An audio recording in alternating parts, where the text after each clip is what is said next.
Hi, it's Buddy Bob again. Oh, we're on the rock and roll travelogue. We're highlighting the great pop and rock artists of the 1950s to 90s.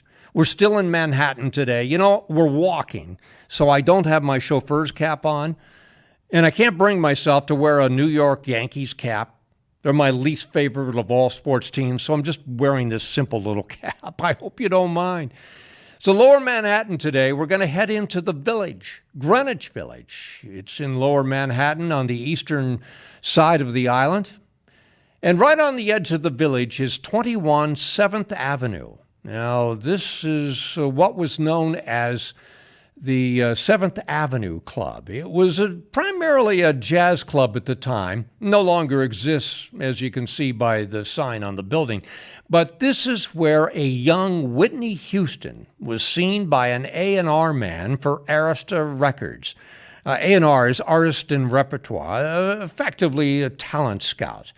Now, although he had seen Whitney before when she performed in New York with her mother, Cissy Houston, this is where he decided he'd better get his boss, the famous Clive Davis of Arista Records, on board to sign the young woman with the incredible voice before somebody beat him to it. And he eventually was successful. All right, let's get to the heart of the Village now on Bleecker Street.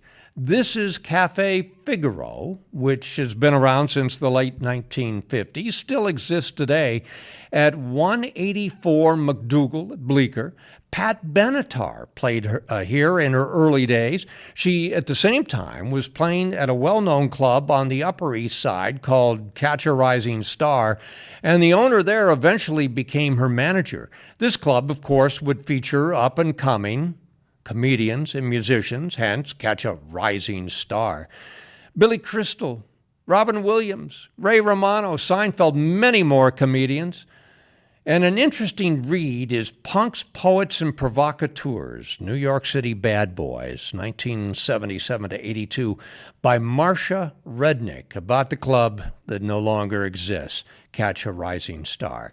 Well, Pat Benatar was born Patricia Andrzejewski. She grew up on Long Island in a town called Lindenhurst. She married young. Dennis Benatar was her husband. They did divorce, but she did keep his name. And soon after, she married Neil Giraldo, whom she met in 1979. And he was responsible for helping to create a sound that would land them both in the Rock and Roll Hall of Fame. Hit Me With Your Best Shot. And Love Is a Battlefield got them started. All right, let's go where some of the famous clubs were on Bleecker Street in the Village back in the day. This is where lots of folk acts were playing, and then they would morph into pop and rock acts later. We'll start with the clubs that are no longer. We'll start with the famous Cafe Au Go-Go at 152 Bleecker. Looks kind of bleak here, doesn't it? It almost looks abandoned, but this was the first New York City venue for the Grateful Dead. Hendrix played here, so did the Doors, Richie Havens, Joni Mitchell, Judy Collins, Van Morrison. And speaking of Judy Collins, Stephen Stills played here too, and he wrote the song Sweet Judy Blue Eyes in reference to Judy Collins for his new band, Crosby, Stills, Nash & Young. This is one of the most famous clubs in New York. Comedians like George Carlin and Lenny Bruce were regulars here. In fact, Lenny Bruce was arrested here for obscene language and later convicted. Just down the street at 160 Bleecker is the home of the Village Gate, no longer in existence, but the sign still stands nearby. Jazz greats played here, but so did Aretha Franklin. This was her first New York City gig. Patti Smith, too. Comedians like John Belushi and Chevy Chase prior to Saturday Night Live. Well, one last club on Bleecker Street at 147 Bleecker. It's the oldest rock club in New York City. It's still there, the bitter end. Bob Dylan played pool here when he first arrived in New York City. Joan Baez, Joni Mitchell, who went on to big things, honed their skills here. Roger McGuinn also, later of the Byrds, more on him later. Well, this is quite a place, the bitter end, but we're on to another famous coffee house, Cafe Wa. Rock and folk ruled the day here. Dylan played here early in his career. Hendrix, Springsteen, Kool and the Gang from nearby Jersey City, New Jersey, and a trio known as Peter, Paul, and Mary. Mary Travers, had been a waitress here.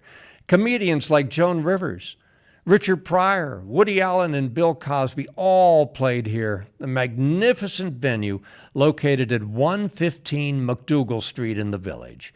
One of the early owners of Cafe Wah was the uncle of David Lee Roth, who spent some time in the Van Halen band, by the way. Wow, what a day walking through the Village. We're just getting started hanging out here in the Village. There's much more to come in the next episode of Rock and Roll Travelogue. This is Buddy Bob saying until next time, good heart and stout luck.